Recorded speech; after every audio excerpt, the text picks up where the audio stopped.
You know what this is? It's not a movement, it's the only thing moving, huh?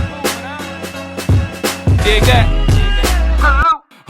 Okay, oh yes, the war is coming. The gap keep growing with the wealthy and the slumming. So I use my mental riches for digits to keep them running till my chips come around. Yo, like a Funyun, bite down, get a taste of that Midwest flavor. While I'm at it, let Mr. Rogers just shout out to my neighbors. I ain't mention the journal when I say wake up, get paper. Not talking about Kobe when they mention the Great Lake.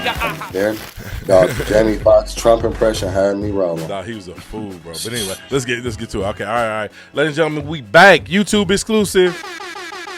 Let me play some round of applause in here. It's a YouTube exclusive episode.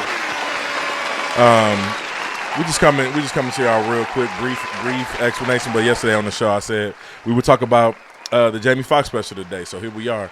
But before we get into that Jamie Foxx special, Remy Ma and Papoose, they're having a little tip. Oh, hold on one second. I still got to introduce my co-host. I'm sorry. I got my good brother Dante Owens and Lamar Wilburn here in the building with me. Y'all know who I am, Jerome Williams, your illustrious host. This isn't a full episode, like I said. This is a YouTube exclusive. But before we get into the Jamie Foxx special, we're going to talk about Remy Ma and Papoose because it's fresh, hot off the presses. They're getting a little messy out there on the internet, man. They're getting a little messy out there. Remy Ma has been attacking, I guess, is Papoose with Clarissa Shields right now? Bernie, do you know that? Do you know if Papoose and Clarissa Shields are together? Yeah, they are. Okay. Clarissa and Remy's fighting currently. Huh? I didn't hear. I say they are. Remy Ma and Clarissa fighting on Instagram currently. Currently, yes. So you go follow the threads because they going back and forth. They beefing.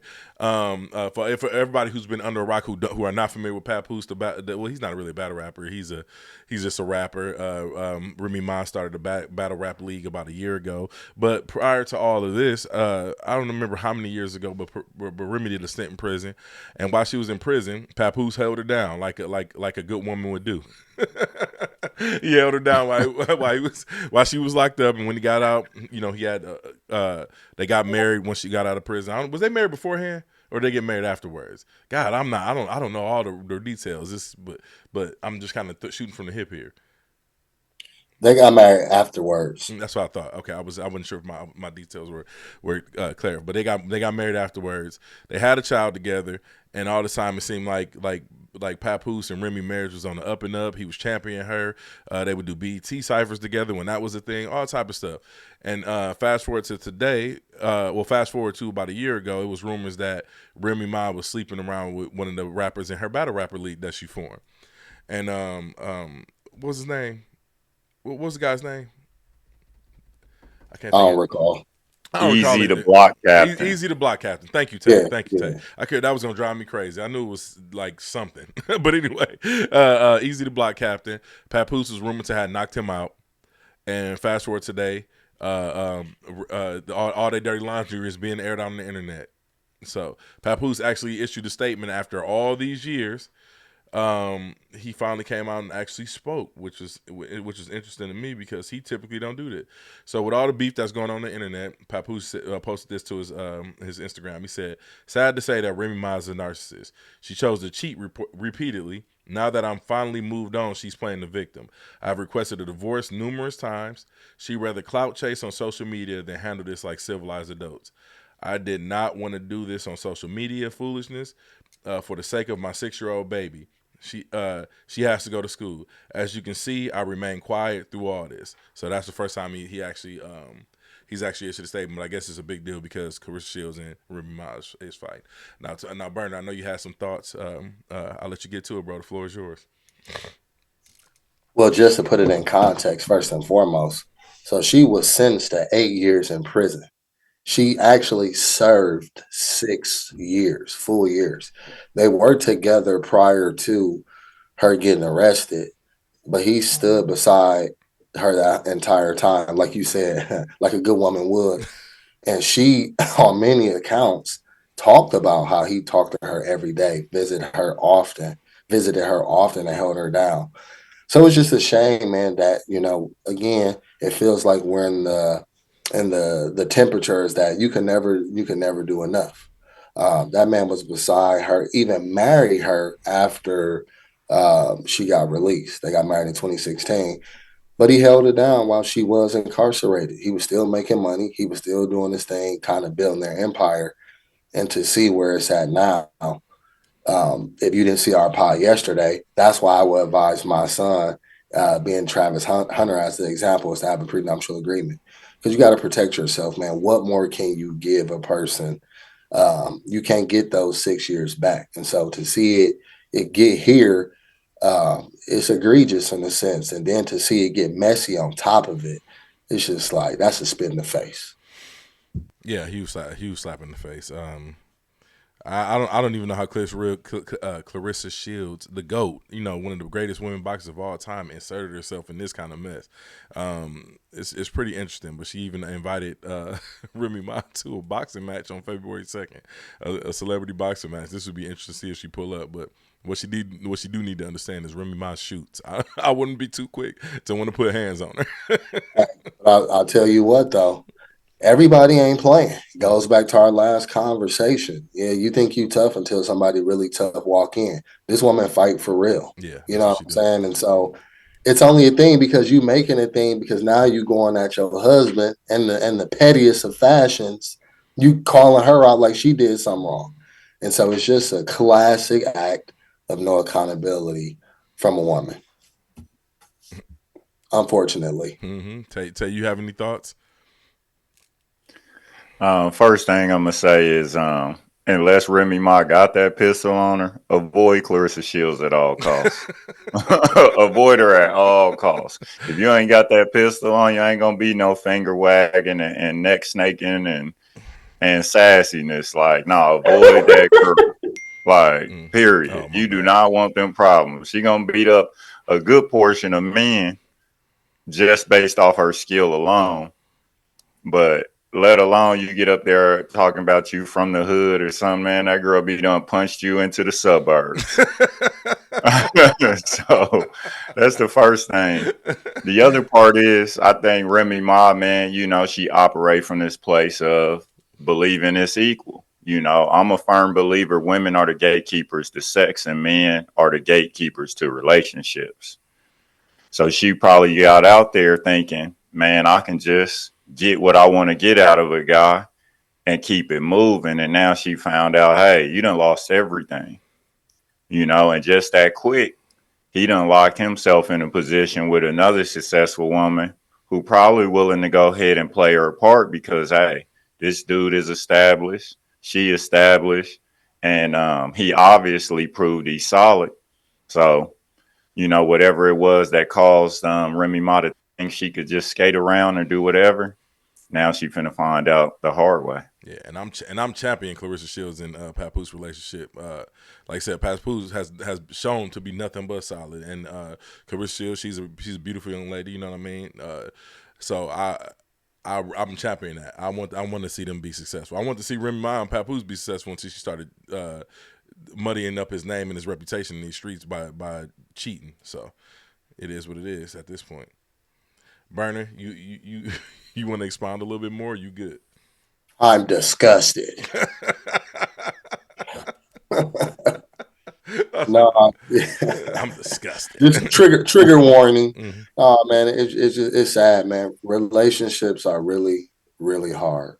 So I'll hold judgment to a degree because two things can be true, and when we talk about feelings, what's true and what's a lie, because people can feel however they want to, regardless of fact of the matter. But again, it just sucks, man, when this woman has praised this man for a decade on how solid, how loyal, how he was a man's man, and then now that ain't the case. But it's only to fit your narrative. I just think it sucks.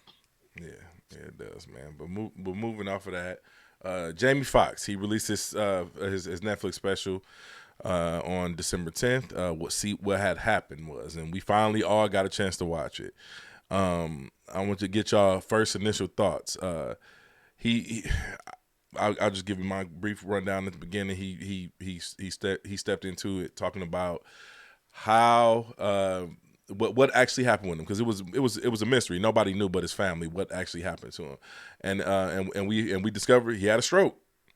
The cat's out the bag now. He had a stroke. What were y'all thoughts on the special overall? I'm gonna say first off, yeah, Diddy drugged him. No, I'm just kidding. But I really man, I thought it was a master class. I feel like calling it a comedy special is shortchanging it. It was he reestablished himself. He reconnected with his audience and his fan base. Um, it took you through a whole wide range of emotions, and it really just emphasized a reality that I live every day. Man, your daughters will drive you crazy. They will drive you crazy, but I don't think it's anything more special than having some daughters there to pick you up when you're down also. Yeah.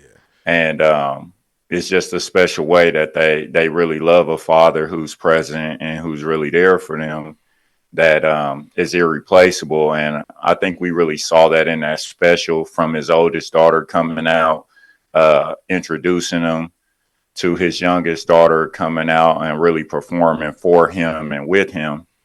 It just really invoked a lot of emotion in me as a girl dad, to just really see, like, that's a reality I live. And there's times where you least expect it, where they can just show you a kindness, a gentleness, a love, that all that care, all that worry, all the stress, and all the times of trying to elevate in order to take care of them, you realize it's still just not enough to thank them for what they bring to your life. Man, that's a fact, and I can echo those sentiments as a girl dad as well, man. I heard other people, reviews, and friends of mine tell me about the special beforehand, and I was not expecting. I cried like 4 times during this, man. I was not expecting for the waterworks to come out like that. It's like you said, calling it a comedy special would be doing it a disservice, because it is a beautiful moment, and it's really letting you know how precious life is. Burner, your thoughts on the special? I think my initial response when I texted to the group is, I said, Jamie Foxx's special is indeed just that: captivating, thought-provoking, and emotional. Class act. He's a class act. He put on a master class. He reminded y'all of who he was, and he showed his talent in so many facets. To be funny, to be able to sing. I mean, he took us to church. Man, talk about that. So you talking about grown men collectively. I'm sure it's not mutually exclusive to us, but people were crying because you just felt that authenticity and that heartbreak and that love. And again, for me, it's in line with what's happening in the real world, where that special was a call to action, right? Man, We talk about this stuff on this pod, but it's a call to action that time is fleeting, that every moment. So why not now? Not to sound like a Nike ad, but we need to do it now. Why are we always waiting? Why are you waiting to clap?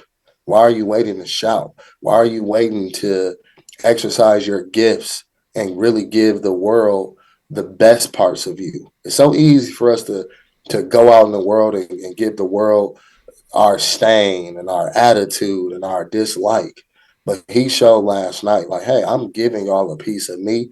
It was well received. It was almost disrespectful to just class it as a comedy special. I mean, kudos to him. The beautiful girls they represented. That's a win. That's a win for his family. That's a win for the culture. That's a win for people who got to witness it. Man, talk about it.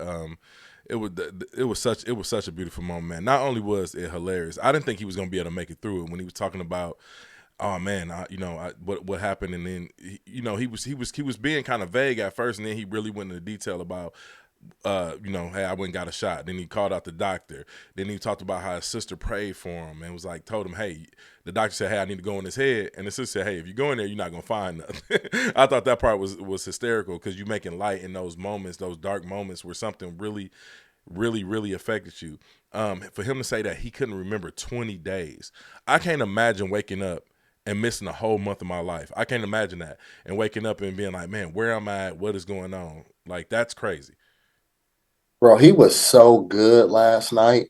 I'm gonna go back and watch his movies because those little seconds where he gave us where he was playing those roles, he was so good. You can visualize him as those people. Right, right. It was like he wasn't even there. It was like you Incredible. saw the people he was portraying. Incredible. Mm-hmm. Incredible. Yeah, incredible. He's such an amazing talent. I've given Jamie Foxx his kudos for years. I say a lot of times that in order for us to be great, we have to be a singer, dancer, comedian, actor. For us to be considered one of the greats. You look at Childish Gambino, you look at Jamie Foxx. We can talk about several people who are multifaceted in that way. Tupac, from his acting roles to his rapping, they multifaceted people in that we really take for granted. I don't think we'll ever see a talent like Jamie Foxx again. Think about all the stuff that he's able to do.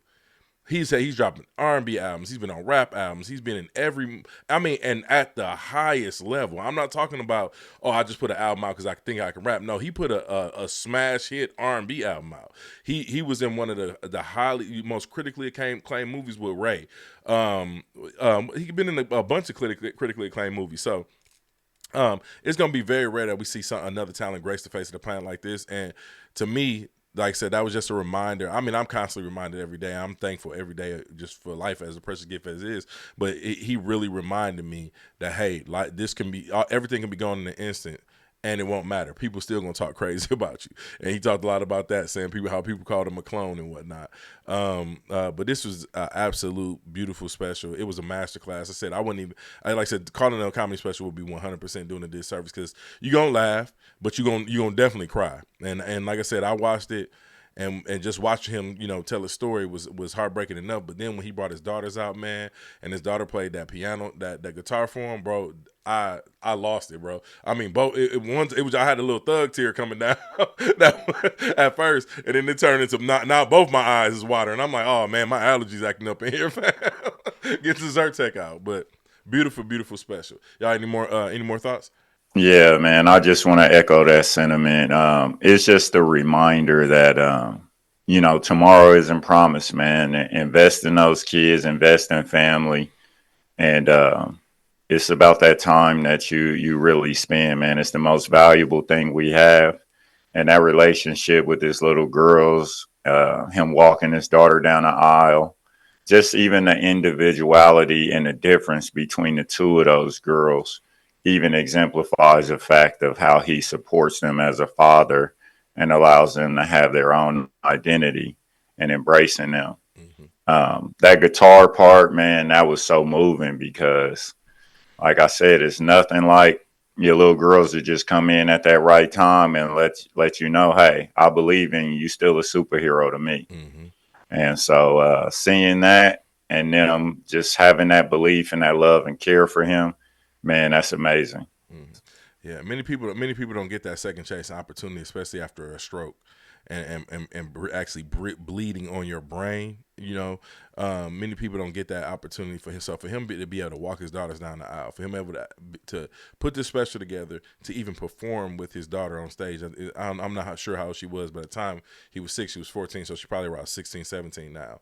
And she said that he had to make it because it was always a dream of hers for them to perform together, and we see that happened. And that was such a moving moment. Spoiler alert, and I should have gave that prior, but that was such a moving moment. But definitely go watch this special, especially if you're a fan of Jamie Foxx. I've been a huge fan pretty much all my life, and this is a very beautiful thing. Mm-hmm. I also really loved how he addressed Cat Williams. Man, I just thought that was really good, and I wish more comedians could have addressed it in a more tactful manner, in a way that just really, they can say their piece and it still showed a sense of camaraderie as fellow entertainers and comedians in this field. So it was really great. Yeah, him addressing the Cat Williams was absolutely hilarious. Even the voice, I'll be forgetting that Jamie Foxx can do impersonations. So when he did the impersonations that he did, I was hollering, man. I won't spoil it because it's still new, but he did a bunch of different impersonations, man, and he killed every last one of them. Like, it was spot on. Like, I had walked out the room for a minute, and I was like, when he was doing, of course I know I'm watching the Jamie Foxx special, but I kind of put myself like, I'm like, let me think about the person that he's impersonating. Is this really how they sound? And it was spot on. Dude had me rolling, man. Like I said, great special, man. One thing I do want to point out, like Lamar said, it's a call to action. One thing I thought that was beautiful is because he was like, God asked him, like, when he was like, his conversation with God. I know we all have our different relationship with God and the way we communicate with the universe, God, whatever you want to call him. But I thought that was special the way he brought it up. He said, "Hey, God, it's me, Jay. Yo." Like, you know what I mean? Like, when he said that, I was like, man, I can see myself. That's how my relationship is. I communicate with him in a similar fashion. But when he said that, about God bringing up about bringing up Jesus, he said, "Why you bringing up Now, hey, y'all can unmute y'all mic so I ain't the only one laughing too, bro. I don't want to be the only one laughing on audio." But when he said that, bro, I was cracking up. And also, but the call to action to Lamar Point when he was speaking about God, I thought that was very special because he was convicted, and he said, God asked him, when was the last time? He said, you used to play piano in church. When was the last time you've been in church? And he said, I made a promise to God that as long as I can find a church that's not full of crap and is serving you, I will attend. And that was the promise he made. And you can see that he was dead serious because it felt like towards the end, it felt like he took you to church. You know what I mean? It was beautiful, beautiful thing. Yep. Yeah, that really pricked me there to really, I share a similar sentiment as you that, I really kind of steered away from that direction, but it's just a reminder that more than attributing all churches to one group you might have experienced, it's about finding that right community in that place where you fit and that they align with similar goals. We all need that spiritual base, and we all need to address our higher power, our higher authority. I can't say what that is for everyone, but it's just a reminder, why wait until we in a situation of such great magnitude before we remember that? Let's learn from the people around us. Right. Yeah, I definitely don't think it takes us to get to that point. We say like, remember what I said, smart people learn from their own lessons, wise people learn from the lessons of others. This is one of those moments. And if this don't move you in somehow, because this is one of we just saw that Mike Tyson, Jake Paul, 160 countries. I don't know how many people is gonna watch this. I hope all people get a chance to view it and y'all move about it in some type of way. But yeah, shout out to Jamie Foxx, man. Glad to see you back. I hope we get to see him in another massive role because I think it's well deserved at this point. I think that man still got a lot of work to do. You could still see that he still didn't look 100% yet, but he absolutely is just as talented as ever before. That part. So yeah, I'm really looking forward to, and I hope we can see more from him. And then also what you mentioned, man, shout out to Jake Paul, man, for really just being there for Mike Tyson, man. I love the way they put that together. We kind of wanted to see Mike knock out a young guy, but at the same time, I really appreciate that he didn't beat up on Mike either. And he allowed that situation, man, to really further Mike's agenda and put him back in a great financial position. I'm sure he was getting a little money from his podcast and other ventures, but really just lifting Mike back up to the level that we want to see him at also. Right. Yeah. One thing is Jake Paul and his brother, they do some stuff that kind of just rub me the wrong way. But one thing I will say in respects to the sports and him taking it serious, you can tell that he has respect for the sport and he's doing it the right way. And that's one thing I find commendable about him. As much as he irks the crap out of me, I will commend him on that, on finding something like that, locking in on something that's a discipline and going at it full force and paying homage and respect to it, and the greats as well. So I do appreciate that aspect of Jake Paul. Right, I agree with that. Yeah, y'all got anything else to add before we get up out of here on this YouTube exclusive? Why wait? That's what you need to ask yourself. Why wait? That relationship, that strain with a family member, whoever it is, why wait? Friendships that need to be repaired, why wait? Goals you need to chase, why wait? Getting in shape, why wait? I think, again, this is a wake up call to the societal complacency and fear that a lot of us operate under, because that's really what it is. We so afraid to be vulnerable because this person wronged me once, they may hurt me again, and we really move in fear. So I would have people look themselves in the mirror and say, "Why wait?" You can only control you. So even if the person doesn't walk across the bridge, you can rest well knowing that you built it because you had the wood and the tools. And that's your responsibility if you have the tools and the wood. Hey man, I can't follow that up. So on that note, man, we'll see y'all on the next episode of Unlabeled the podcast. But I hope y'all enjoyed this YouTube exclusive. Okay, hit the Cash App. It'll be in the description. All right, y'all. Peace. Peace.